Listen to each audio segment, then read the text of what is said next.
salve, meus queridos internautas! Salve, salve, galerinha do nosso canal Educação! Um salve a todos os teresinenses, piauienses, maranhenses, enfim, aos brasileiros que nos acompanham nesta segunda-feira maravilhosa.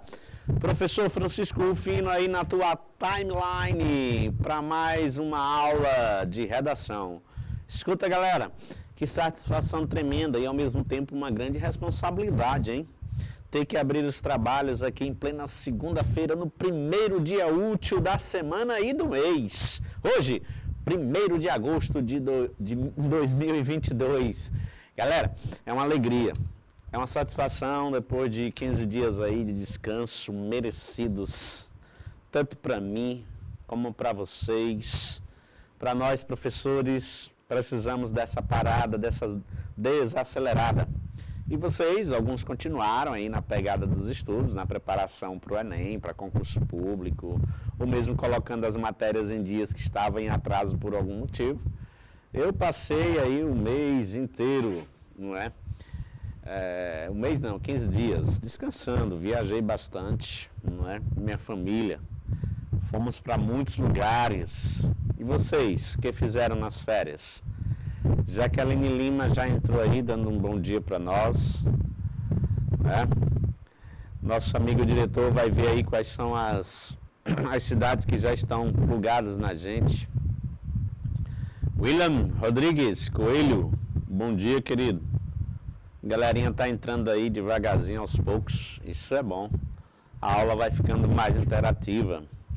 E vocês podem participar com a gente, sabe? Tendo até aí um feedback mais privilegiado, porque a sala não está tão lotada, a sala online, tá certo? E como eu havia falado para vocês, é responsabilidade em dobro. Ó, segunda-feira, 1º dia útil da semana, 1º dia útil do mês, primeira aula do canal nesta série. Então é primeiro tudo, e quem abre somos nós. Tá certo? Professor Rufino. E com uma disciplina que, indiscutivelmente, é uma disciplina muito necessária, sabe, pessoal?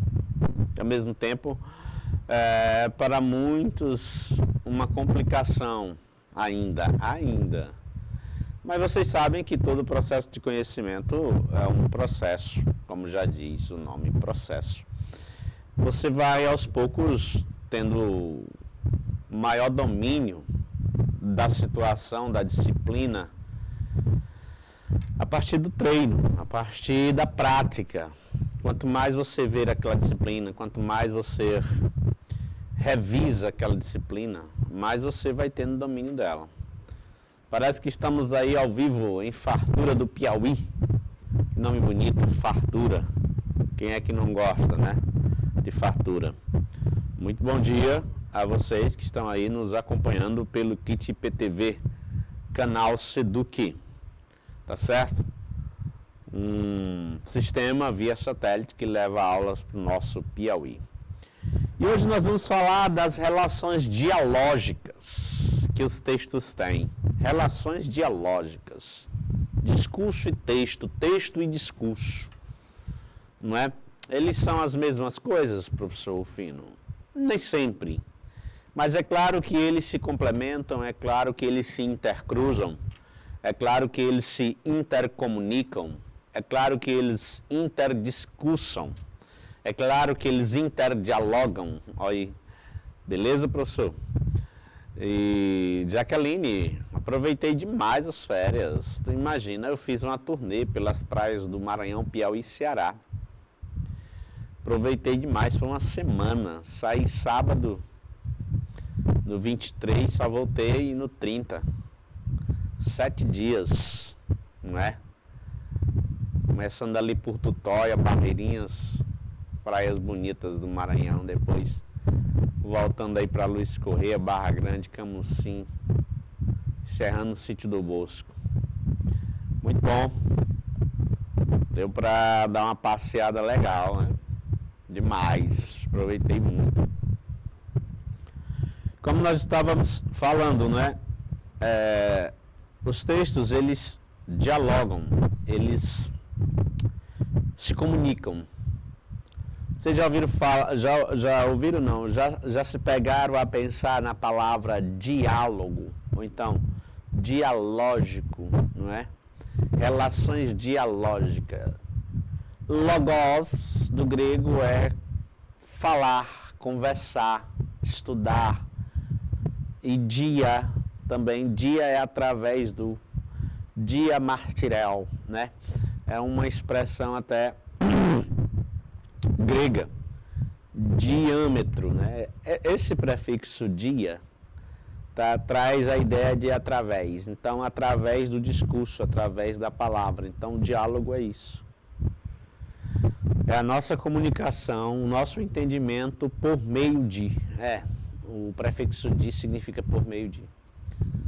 E aí vocês já ouviram falar demais em intertextualidade e interdiscursividade. E o que é o inter, professor? É um prefixo, só que latino. Ele tem a mesma semelhança semântica do dia. Ele significa inter, entre, está entre, relações entre duas coisas, né? Então veja que a interdiscursividade e a intertextualidade vai tratar justamente desse discurso dialógico que os textos têm. Todos eles dialogam entre si. Vou mostrar alguns aqui. Vou enriquecer a aula também aqui por meio dos meus arquivos no celular, mas nós vamos acompanhar bem aqui pela nossa tela touchscreen, que meu diretor já disponibilizou aqui para a gente fazer aí nela a manutenção, né? O manuseio, não é? Da tela. Olha aí como há um diálogo. Já eu vou mostrar o diálogo que há entre essas imagens. Pessoal, eu posso chamar uma imagem de texto? Eu posso? O que é que você me diz, William? Será que eu posso chamar uma imagem de texto? Imagens são textos? São, Jaqueline? Pelo tempo que vocês conhecem aqui as aulas do canal, conhecem a nós, a gente pode considerar uma imagem um texto? Claro, professor, claro que podemos.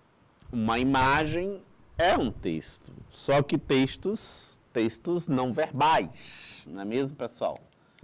Textos, aqui são textos não verbais.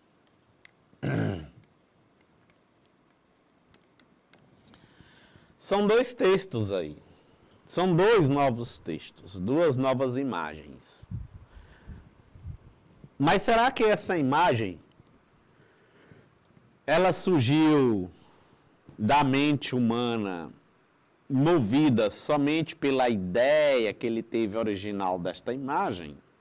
Ou será que esse texto ele já é uma reconstrução? Olha só.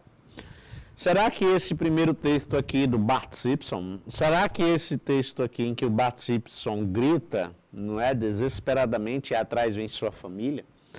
Será que esse texto já é um diálogo com outro texto? Será que ele já não faz uma intertextualidade? Uma interdiscursividade com outro texto original? O que é que você acha? E aí, fartura do Piauí? Será que esse texto me lembra um outro texto? Lembra sim, professor. Esse texto aí, ele é movido por um diálogo existente com outro texto já original, muito antes, do Edgar Munch.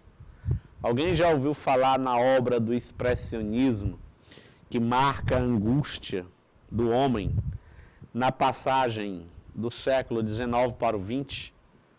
O nome desta obra de Edvard Munch chama-se O Grito.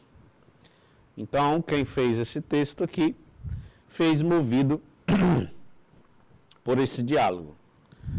E aqui eles estão de novo, os Bart Simpson, em sua família aí muito unida, né? atravessando uma famosa avenida que foi capa de um disco famosíssimo, não é? Dos Beatles, em 1960 alguma coisa, não é? Se não me falha a memória, não é? Um disco que fez e faz bastante sucesso. Para você ter uma ideia, para fotografar os Beatles passando aí nessa faixa de pedestre, nessa avenida, mobilizaram-se quarteirões e quarteirões por semanas. Então você imagina que aí é a capa, não é, de um famoso disco dos Beatles. Então, houve sim uma interdiscursividade entre esses textos não verbais. Então aqui é um diálogo, veja só. Houve esse diálogo. Aqui sim é o grito. Esta figura andrógena, em que a gente não identifica gênero, não é? Em que o desespero, não é, toma conta. E essas curvas sinuosas faz demonstrar ou nos leva à questão do grito, do vento impetuoso, não é, que sai da boca desta gravura, formando esses traços aí sinuosos, que uma ponte em que ele faz a travessia, não é? E você sabe que toda travessia tem seus percalços, não é? Quando a gente começa a travessia numa ponta até chegar na outra, e aí quando a gente chega ao nosso destino é o grande alívio. A ponte tem essa metáfora. A metáfora da travessia causa medo. A travessia é dificultosa, a travessia ela é incerta. Então, o Edvard Munch, na sua obra O Grito, trouxe todo esse entendimento aí, dentro dessa obra. E esse texto inspirado nele.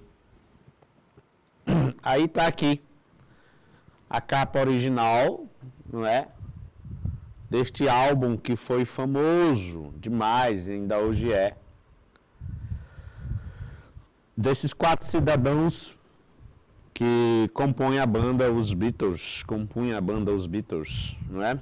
Olha o Fusquinha lá, né, presente. Fusca tá até em Londres, não é? Em Nova York, nos Estados Unidos, está em todo lugar. E aí, este senhor aqui foi famoso, né, porque conseguiram ainda sair nessa fotografia. Esse senhor aqui foram quarteirões mobilizados, fechados, para que fosse tirada essa fotografia. Muito famosa, viu? Muito famosa mesmo. E aí, houve uma interdiscursividade. O texto dialogou com ele. Porque o que é texto? Texto é tudo que foi produzido pelos interlocutores. E o que é discurso? Pensamento crítico. É posicionamento de cada falante com relação ao que se está sendo discutido. Então, tanto texto como discurso, uma hora eles se intercruzam, uma hora eles se complementam. Eles existem um a partir do outro. Eles existem um em função do outro. Se tem texto, tem discurso. Se tem discurso, tem texto. Então, interdiscursividade e intertextualidade são elementos, são ferramentais muito próximos, não é, deste universo textual. Pois isso aí é o que nós chamamos de intertextualidade. É o que nós chamamos de relações dialógicas. Isso, eu gosto dessa expressão. Os textos não se relacionam, pois por isso a gente chama isso aí de relações dialógicas. Há uma relação dialógica aí. Tá aí, faz um print do conceito, né? Tatiele Araújo, bom dia, né? Quem já entrou aí, José William, temos aí o William e o José William. Bom dia também, meu querido. Seja bem-vindo, José William, né? Capitão de Campos, está plugado aí na nossa aula, no nosso canal Educação, pelo nosso kit IPTV Seduc. Seja bem-vindo. Nós estamos falando de intertextualidade, Capitão de Campos, e de interdiscursividade. Ou seja, as relações dialógicas que há entre os textos. Esse processo, pessoal, ele é muito importante, sabia? Porque ele vai nos ajudar, é um ferramental terrível para nos ajudar, sabe onde? Na interpretação. Interpretação. Meu amigo, se você for bom de interpretação, se você for bom de fazer relações intertextuais, você muitas vezes acerta uma questão, se dá bem num gabarito de uma questão de marcar só pelo processo de interpretação. E como o Enem exige muito disso aí, o Enem ele sai um pouco do conteudismo, não é? Ele sai um pouco das fórmulas, das regras, não é? Do decoreba e passa para esse universo mais da leitura, para esse universo das relações intertextuais, das relações interdiscursivas, não é? Então, por isso mesmo, você tem que ficar muito, vamos dizer assim, antenado com os mais tipos variados de texto. Aí aqui temos a intertextualidade e a interdiscursividade, que é foco temático da nossa aula de hoje. E o que elas? Elas se referem à relação entre textos. Isso nós já exploramos demais naquela primeira lâmina. São conceitos cobrados no Enem, tio Rufino acabou de falar, em questões de interpretação. Pronto, é o que eu acabei de dizer. Esta lâmina nos confirma o que a gente acabou de dizer, a interpretação, não é? Carlos Luan, da Escola Boa Esperança, Piauí, prof. Opa, cara. Carlos, tudo bom, cara?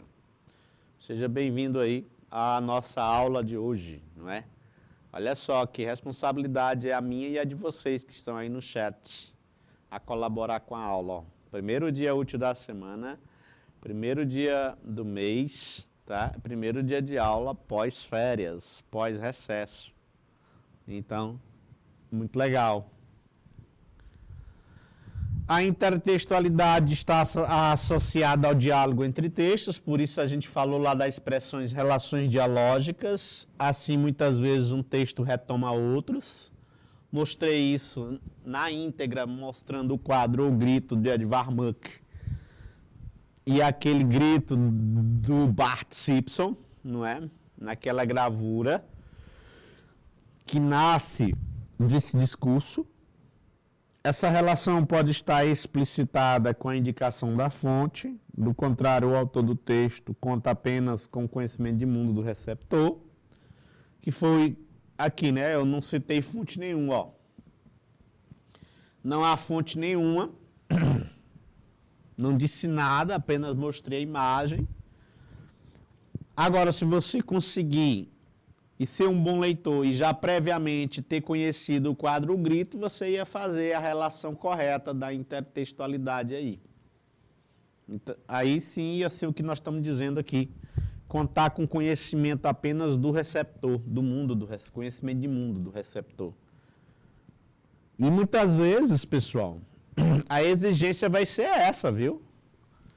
Ou você se torna um leitor de tudo, um apreciador da arte, seja ela verbal ou não verbal, ou você muitas vezes perderá algumas questões, né? Seja de concurso público, seja de entendimento do mundo, seja de relações com as pessoas, seja de prova do Enem.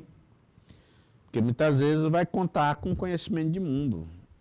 Vai haver um texto motivador apenas para resgatar, acionar gatilhos em vossas memórias, porém, o restante fica a seu cargo, fica a seu comando, não é? Beleza? Alguém já ouviu falar na letra da música Flor da Idade, deste grande compositor Chico Buarque? Chico Buarque, um grande compositor da MPB brasileira, não é? abre aí a Bossa Nova, não é? Está envolvido ali no tropicalismo, Bossa Nova, mais propriamente dito, não é? É o mesmo que canta aquela música tão forte da ditadura militar que compôs, Cálice. Alguém já ouviu falar nessa música? Pai, afasta de mim esse cálice, pai. Chico Buarque. Compositor, poeta, tá certo? Um cara muito bom. Ele se inspira, não é, numa outra obra, não é, para fazer essa aqui, né? Carlos amava Dora, que amava Lia, que amava Leia, que amava Paulo, que amava Juca, que amava Dora, que amava Carlos. Carlos amava Dora, que amava Rita, que amava Dito, que amava Rita, que amava Dito, que amava Rita, que amava Carlos, amava Dora, que amava Pedro, que amava tanto que amava a filha, que amava Carlos, que amava Dora, que amava toda a quadrilha. Realmente há uma poesia, não é, cujo título é Quadrilha, não é, que inspirou essa. É o Carlos Drummond de Andrade que faz, não é, do livro Alguma Poesia, publicada em 1930, não é? Nós temos aqui a poesia do Carlos Drummond, que veio primeiro do que Chico Buarque, e Chico Buarque compôs essa daqui, inspirada na original do Carlos Drummond, que diz assim: João amava Teresa, que amava Raimundo, que amava Maria, que amava Joaquim, que amava Lili, que não amava ninguém. Aí a poesia continua, né? Até o fim. Há uma quadrilha inteira, mas não uma quadrilha, não é? Esse nome pode parecer forte para vocês, porque nos noticiários, na TV, a gente só vê essa palavra quadrilha quando se associa a criminosos, né? Foi desbaratado uma quadrilha que roubava, não sei o quê, não é? Foi desbaratado uma quadrilha que assaltava bancos, carros fortes. Então, a palavra quadrilha fica muito forte, movendo a gente apenas para esse campo semântico, não é? De coisa ruim, mas não. Quadrilha como um conjunto de pessoas. Olha aí, nas festas juninas, né? Um mês aí que passou rapidamente, junho e julho, tem as festas julinas e as festas juninas, né? O brasileiro criou, o nordestino principalmente. Antigamente a gente só vivenciava o mês de junho, mas é tão pouco o mês de junho para tão dimensão folclórica, cultural grande, não é? Que o mês de junho por si só ficou muito pequeno para a gente comemorar isso. As quadrilhas, as quermesses, a cultura nordestina em si. E aí a gente tem essa palavra quadrilha destinada a um grupo de pessoas que dança, né? É evidente a relação entre os dois textos, lá o do Chico Buarque com o Carlos Drummond, pois a letra da música retoma o poema do Drummond, claro. Percebemos isso por meio de elementos linguísticos, como a semelhança da estrutura sintática. É esse, ó, João amava Teresa que. Isso aqui é a estrutura sintática. Os verbos no passado, né? Sempre com esse pronome relativo, o qual, não é? A qual quer dizer, como está se referindo a Teresa, a mulher, a qual. Então, essa é a estrutura sintática, semelhante à estrutura sintática utilizada lá por Chico Buarque. Ou melhor, Chico Buarque usa uma estrutura sintática semelhante a essa daí, usada pelo Carlos Drummond. Porque essa vem primeiro, viu, pessoal? Essa vem primeiro. Então, o texto original e o segundo texto, digamos que a gente diz que o segundo texto foi inspirado ou é um diálogo com o primeiro, beleza? Vocês já ouviram falar disso aqui também, ó? Paráfrase e paródia. O professor já ouviu falar demais em paródia, né? Inclusive, vocês quando estão por aí na gincana, fazendo alguma competição na escola, ou mesmo Tem professores que usam muito a paródia como um método de ensino para fazer o aluno captar algum conteúdo, alguma fórmula. Eu vejo muito professor de matemática, de química, usar paródia de qualquer disciplina. Vocês sabiam que a paródia é uma espécie de diálogo textual entre os textos? Porque o que é a paródia? É tu pegar um texto original, uma letra de uma canção, geralmente, né? E você fazer alterações, mudanças de sentido, aproveitando o ritmo, a rima, muitas outras coisas. Você aproveita do texto original e faz um segundo texto, um tanto mais engraçado, um tanto mais cômico, não é? Um pouco mais lúdico. Já a paráfrase não. A paráfrase, o sentido é mantido totalmente. A paródia, o sentido é desmantelado. Eu apenas aproveito o ritmo, a rima, a melodia. Vocês fazem isso quando vocês fazem os gritos de guerra numa gincana escolar, por exemplo. Vocês gostam de fazer paródia. Às vezes existe até a prova na gincana, né? Que é a equipe que melhor fizer uma paródia em cima de uma música atual. Aí a comissão organizadora já define qual é a música, não é? Aí você tem que fazer uma paródia em cima daquilo ali. Tá aí, a paráfrase origina-se do grego parafrases, que é a repetição de uma sentença. Sendo assim, parafrasear um texto é recriá-lo com outras palavras, porém seu conteúdo e sua essência permanecem do mesmo jeito, inalterados.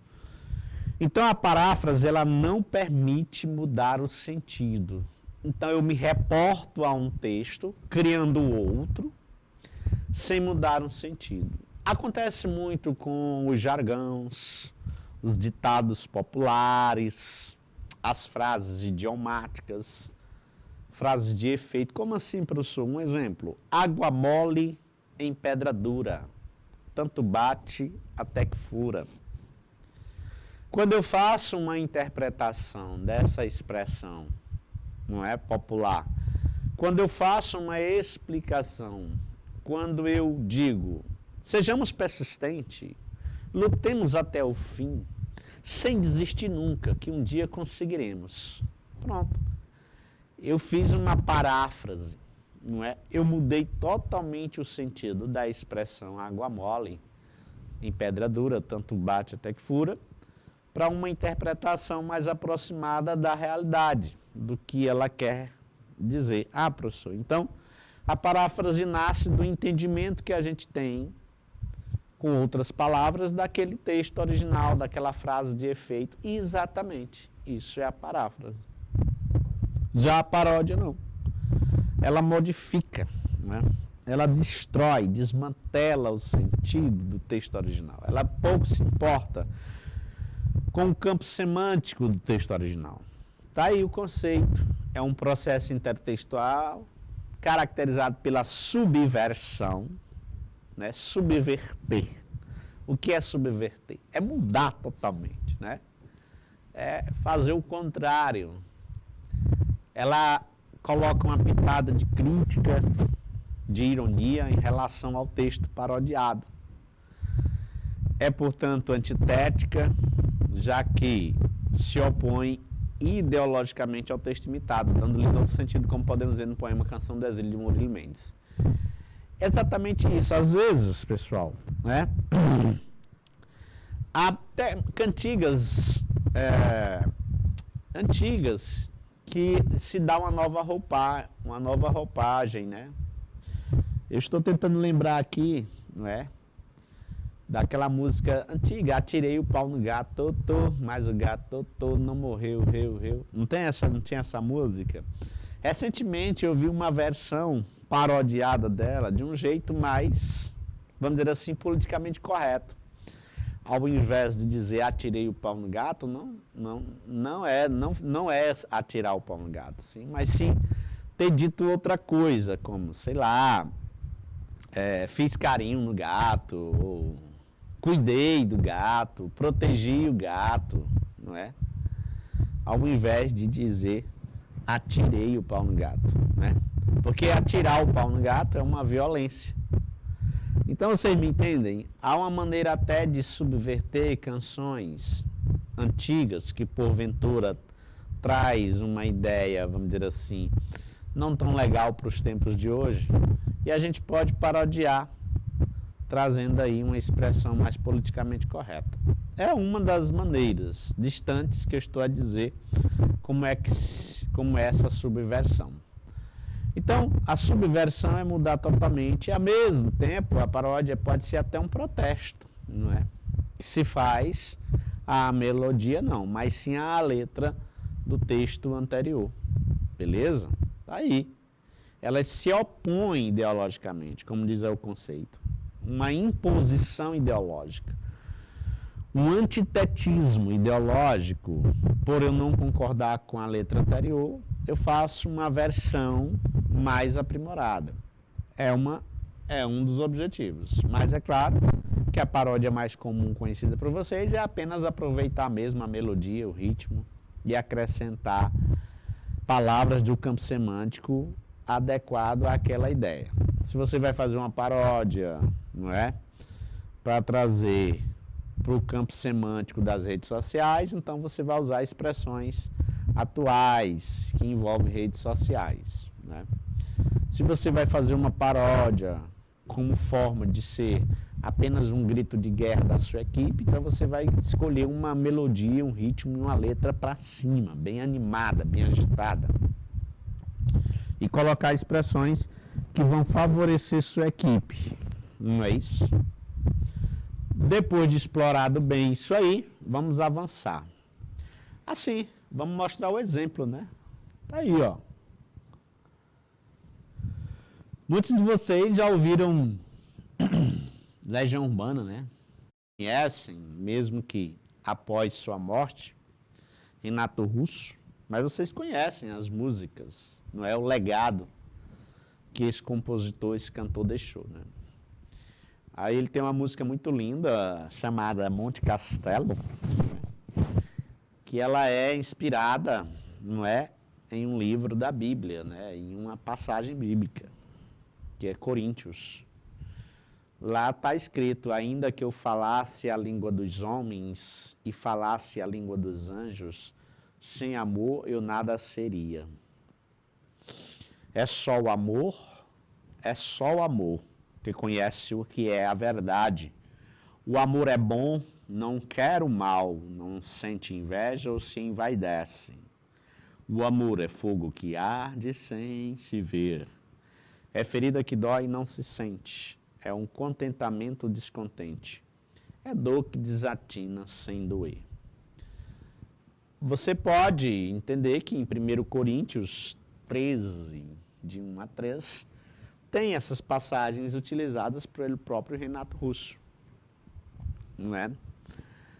Ainda que eu falasse a língua dos anjos e não tivesse amor, seria como o metal que soa ou como o sino que tine, ainda que tivesse o dom da profecia e conhecesse todos os mistérios e toda a ciência, e ainda que eu tivesse toda a fé, de maneira tal que transportasse os montes e não tivesse amor, nada seria. Então, é um texto belíssimo, não é? Retirado da Bíblia, em que Renato Russo parafraseia, né? Porque ele não muda em nada o sentido do texto original, que é esse aqui, da Bíblia, né? E o Luís de Camões, né? Século aí 16, né? 1500 e alguma coisa, tem a sua poesia belíssima, também inspirada na Bíblia, né? Renato Russo nem pegou Luís Camões e nem Camões pegou Renato Russo. Ambos pegaram lá 1 Coríntios capítulo 13. O amor é fogo que arde sem se ver, é ferida que dói e não se sente, é um contentamento descontente, é dor que desatina sem doer. É um não querer mais que bem querer, é um andar solitário entre a gente, é um nunca contentar-se de contente, é cuidar que se ganha sem se perder, não é? Se a gente observar, Renato Russo era um leitor voraz, né? cara, para ser compositor, ele lê alguma coisa, né?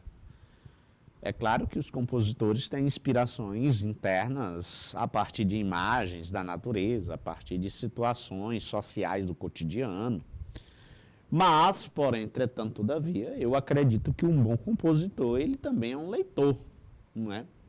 E eu não tenho dúvida nenhuma de que Renato Russo tenha lido Camões, né? Não tenho dúvida nenhuma. Beleza, galera? Que ele fez esse processo dialógico, esse diálogo. E agora nós vamos ver uma paródia, né? Em que a gente pega o tão saudoso, não é? O pai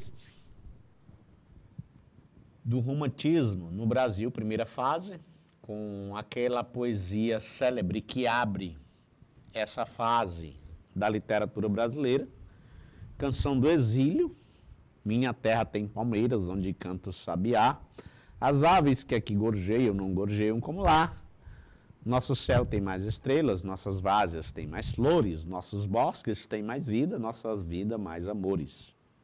Em cismar sozinho à noite, mais prazer eu encontrei o lar. Minha terra tem palmeiras, onde canta o sabiá. Romantismo justamente por conta desse saudosismo, dessa supervalorização da fauna e da flora, não é? Esse buscar, não é, da terra natal.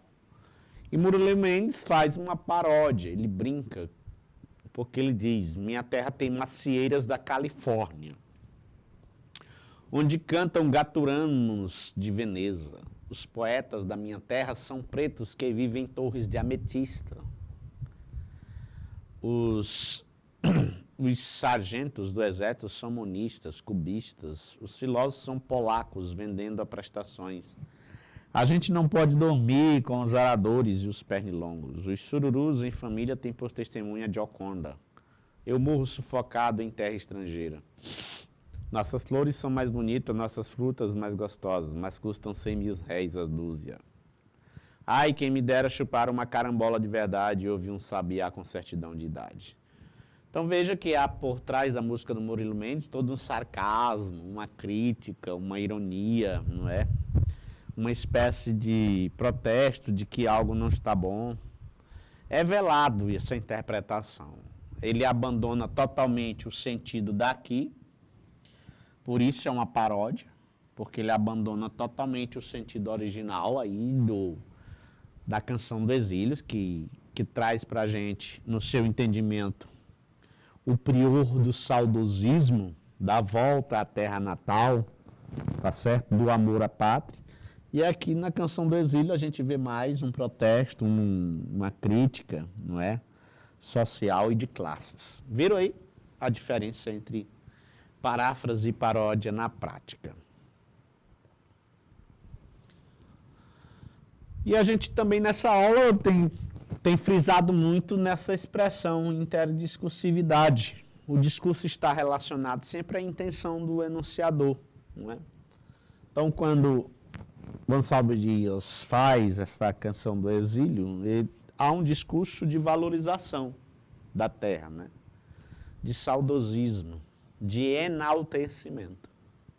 Enquanto que Murilo Mendes faz um discurso crítico, sarcástico, irônico. Então, esse é o discurso dos dois. Então, os discursos dos dois não se intercruzam, porém, os textos, sim, se intercruzam em sua forma, no seu aspecto formal. Então, está relacionado à intenção do enunciador e à sua ideologia, ao contexto sociocultural, viu?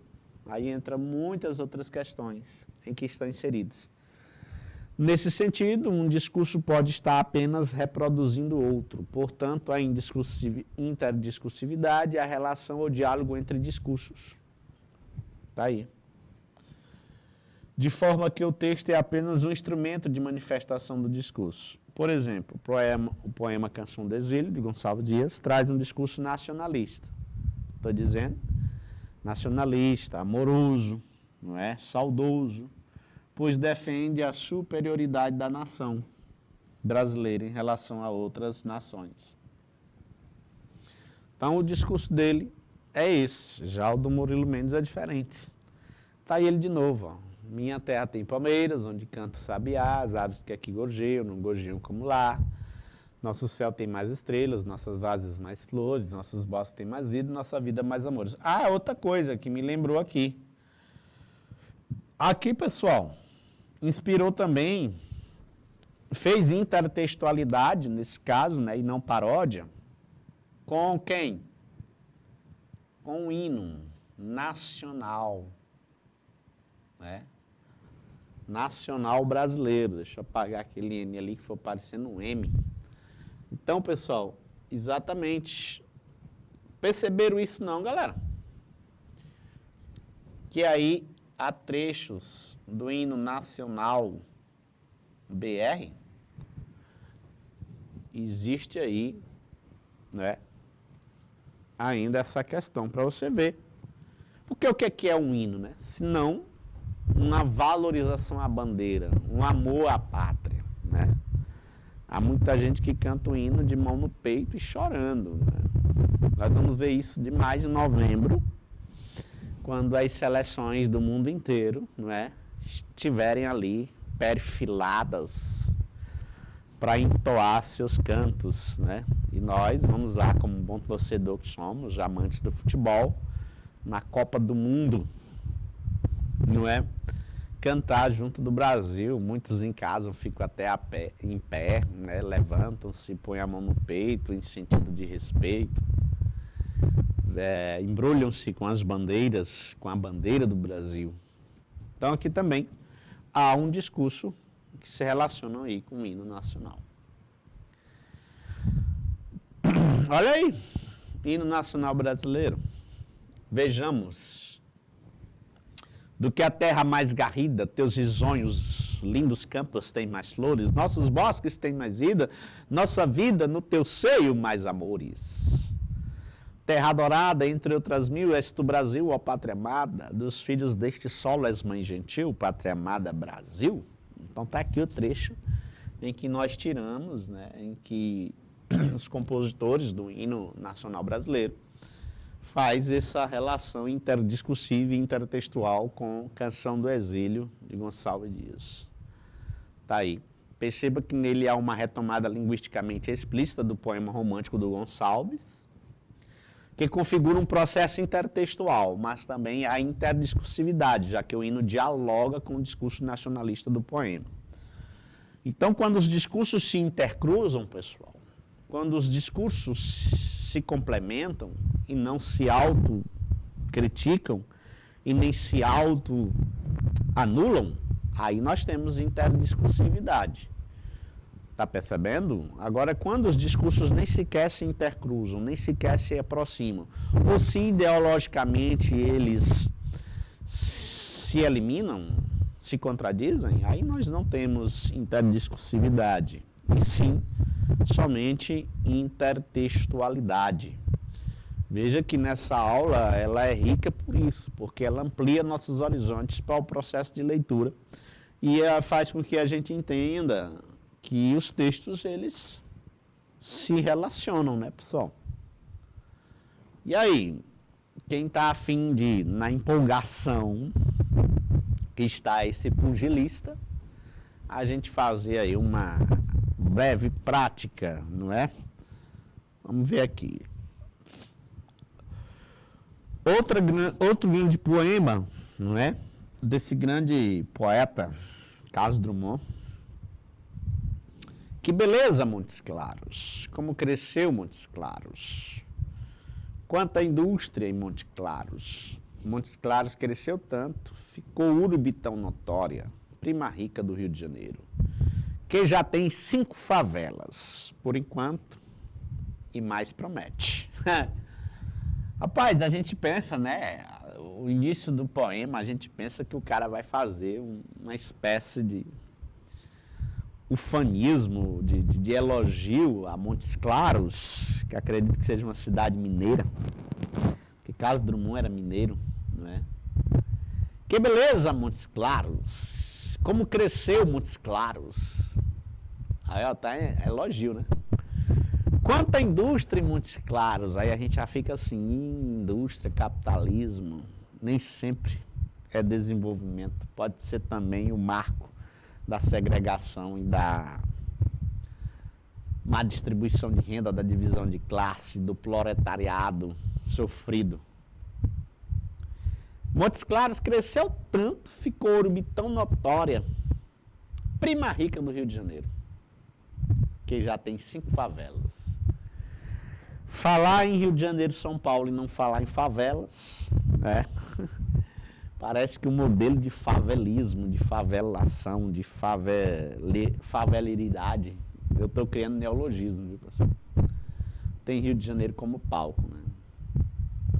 Já tem 5 favelas, por enquanto, e mais promete. Então você vê um pessimismo aqui, ao final dessa poesia, que a gente vai dando os cliques, só não tirei essa animação, mas a gente vai para a pergunta em si, né? Entre os recursos expressivos empregados no texto, né, que a gente repetiu, leu 2 vezes, aí eu já dei pistas. O que é que o Drummond usa como um recurso para se expressar? Ah, professor, ele usou uma poesia. Sim, a poesia é o texto em si, tá?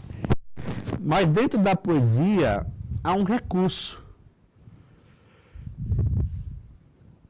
E aí a gente lembra, no processo semântico, na parte da semântica, a gente estuda as figuras de linguagem, que são recursos, são ferramentas da língua portuguesa, e o Enem vai adorar trabalhar as figuras de linguagem, justamente para que a gente possa captar, interpretar, parafrasear os textos, né? Para que a gente possa parodiar os textos, para que a gente possa interpretar os textos, ir além, voltar, ir em cima, subir, descer.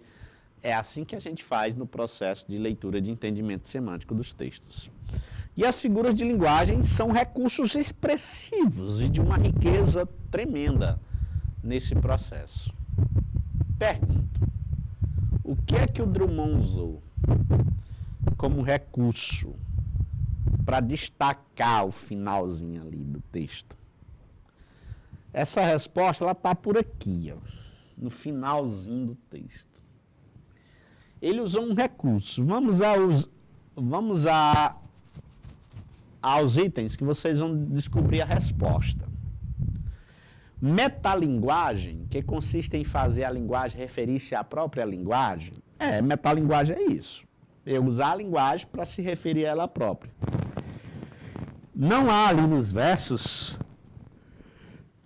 nada que faz com que a gente entenda que a língua está tratando dela própria. Então, não é esse recurso expressivo utilizado, não é. Bora, pessoal do chat. E aí, o José William, você que entrou aí bem cedo, e o William, não é? Vocês podem já dar a resposta? Que recurso foi? Ah, professor, foi a letra B, ele usou intertextualidade, na qual o texto retoma e reelabora outros textos. Sim, mas aquela poesia do Carlos Drummond, não nos reportou a Canção do Exílio, não. Não nos reportou a nenhum outro poema, a nenhuma outra imagem, não é? Apenas ele citou Rio de Janeiro, mas não é porque ele citou Rio de Janeiro que vai ser intertextualidade. É um recurso mais expressivo, né? Ironia, professor, que consiste em dizer o contrário do que se pensa com intenção crítica. Você viu que ele vem elogiando, não é? Montes Claros, aí tudo bem, até faz lembrar o que fez Gonçalves Dias, mas não o texto em si. Por isso a gente não pode chamar de intertextualidade. Faz lembrar o elogio que Gonçalves faz à sua terra natal, né? Só que ele vem elogiando como cresceu Montes Claros, linda Montes Claros, não sei o quê. Mas ao final ele o quê? Ele traz esse processo irônico. Porque ele diz que Montes Claros já tem 5 favelas. É a prima rica, semelhante ao Rio de Janeiro. e mais promete. Essas favelas nascidas com o processo da industrialização. Porque o que é que fez as favelas crescer? Justamente não houve, vamos dizer assim, um entendimento em se manter o homem no campo, não é? Com os recursos ou ajudas governamentais, públicas, com recursos públicos, e o homem teve que o quê? Fazer o êxodo. O homem teve que fazer o êxodo. Êxodo, todo mundo sabe que significa sair, não é? A saída. E esse êxodo superinchou as grandes metrópoles, não foi? Superinchou as grandes metrópoles. E uma delas é o Rio de Janeiro. E esse superinchaço das metrópoles traz consigo o processo de favelização, de favelismo. E aí, muitas questões sociais envolvidas. Criminalidade, droga, contrabando, enfim. Então, nós achamos a resposta, né? Ele usa o recurso irônico. Denotação caracterizada pelo uso das palavras em seu sentido próprio, objetivo. Gente, em se tratando de poesia, não é a denotação o processo bem-vindo. Não é. É o contrário, é a conotação. Tá certo? Prosopopeia, que consiste em personificar coisas inanimadas, atribuindo-lhe vida, não é o processo usado ali. Nós não vimos nenhuma pedra tendo sentimento, né? Nenhuma pedra sendo pessoa, né? Eu digo isso porque ele tem uma grande poesia chamado Tinha uma pedra no meio do caminho tinha uma pedra, nunca posso esquecer, né, desse acontecimento em minha vida. Se bem que a gente nem vê personificação dessa pedra. Beleza? Mas prosopopeia ou personificação é um recurso em que a gente atribui sentimentos humanos às coisas, chamado também de personificação. Não é o caso dali. Dando um clique aí, nós vimos que o gabarito é a letra C. Ninguém ali no chat participou, não é, rapaz? No dia 7 de outubro de 2001, Estados Unidos e Grã-Bretanha declararam guerra ao regime talibã no Afeganistão. Leia trechos da declaração do presidente dos Estados Unidos, George W. Bush, e de Osama Bin Laden, líder muçulmano nessa ocasião. Está aí o Bush, está aqui o Osama Bin Laden, são trechos tirados de um grande jornal, Estado Folha de São Paulo, o qual eu tenho assinatura. Um comandante-chefe envia os filhos e filhas aos Estados Unidos à batalha em território estrangeiro, somente depois de tomar o maior cuidado, depois de rezar muito. Pedimos-lhe que estejam preparados para o sacrifício das próprias vidas. A partir de 11 de setembro, uma geração inteira de jovens americanos teve uma nova percepção do valor da liberdade, do seu preço, do seu dever e do seu sacrifício. Que Deus continue a abençoar os Estados Unidos. Deus abençoou um grupo de vanguarda de muçulmanos à linha de frente do Islã para destruir os Estados Unidos. Cada um tem uma ideologia, né, muito diferente. 1 milhão de crianças foram mortas no Iraque. E para eles isso não é uma questão clara. Mas quando pouco mais de 10 foram mortos em Nairobi e Dar es Salaam, o Afeganistão e o Iraque foram bombardeados. E a hipocrisia ficou atrás da cabeça dos infiéis internacionais. Digo a eles que esses acontecimentos dividiram o mundo em 2 campos, o campo dos fiéis e o campo dos infiéis. Que Deus nos proteja deles. Você vê aí, né, que os discursos, eles quase que se intercruzam. Há discursos ideológicos advindo de cada um dos elementos totalmente distintos, né? Pode-se afirmar que a justificativa das nações militares encontra sentido apenas nos argumentos do Bush. Essa palavra apenas geralmente deixa a questão um pouco, não é, fora do rumo, do plumo. A justificativa das ações militares encontra sentido apenas nos argumentos de Osama também. Não posso puxar sardinha nem para um nem para o outro. Então, esse apenas aqui já pode inutilizar a questão. Ambos apoiam-se num discurso de fundo religioso para justificar o sacrifício e reivindicar a justiça. A letra C está bem. está bem aproximada da verdade. Ambos tentam associar a noção de justiça a valores de ordem política, dissociando de princípios religiosos, dissociando é separando, pessoal. Por isso que eu acho que a letra D não está legal. Ambos tentam separar a noção de justiça das justificativas de ordem religiosa, fundamentando uma estratégia militar. Eles nem deixaram tão claro assim a estratégia militar, não. Então, é o gabarito que eu já imaginava ser. Ambos apoiam discursos de fundo religioso, então eles são discursos contrários, mas aproveitam-se de discursos, não é, que já existem, que são discursos religiosos, em entender que, mesmo que morram, mas vão morrer pela pátria, vão morrer por uma ideia maior, vão morrer por uma questão nobre, sublime, né? Então, os discursos deles, tanto do Osama Bin Laden como do Bush, são discursos que vão aproximar-se do discurso ideológico religioso. Então, professor, entre eles tem interdiscursividade? Os discursos deles se intercruzam? Não. São totalmente separados. São discursos totalmente separados. As demais questões que vão ficar, acredito que vocês vão acessar o site do canal Educação para buscar essa aula, não é? Em slide, que fica disponível por um bom tempo, inclusive a gravada, para vocês aproveitarem esses que não puderam ficar hoje com a gente, né? Nem estiveram presentes.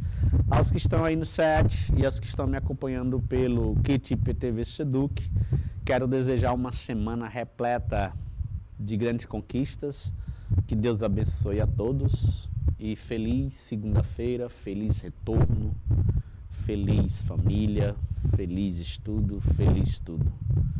Bom ver vocês aí, bye bye, até a próxima e que Deus nos proteja. Fui.